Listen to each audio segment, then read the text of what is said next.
entina fantarana ny tena zava-misy marina manerana ny Madagasikara ny fanadihadiana antsoina hoe miaino ny vahoaka malagasy izay tontolo izay misy taty izay ny zava-misy marina izay zava-dehibe ho an'ny mpitondra sy ny mpamatsy vola ary fitaovana ahafana mamaritra ny politika ampitantanana sy politika ampampandrosoana ampiarina ihany koa araka ny nambarana Andriamatoa Serge Rader avy amin'ny PGDI.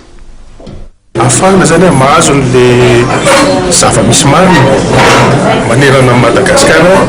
fiainan'ny mponina zany dia zay fahafantarana ny zava-misy marina zany zava-dehibe zay aloha ho an'ny mpitondra aloha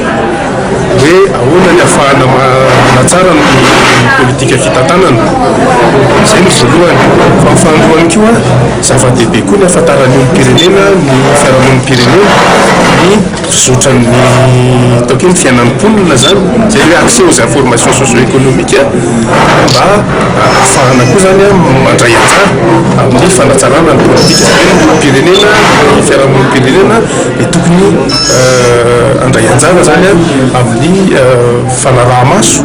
ary koa ny fanatsarana ny fomba fitantanana maranarana loatra zany milaza hoe misy le évaluation par la société civile de la transparence budgétaire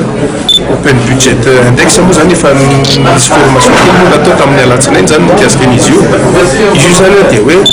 misy fanadihadiana zay ataon'ny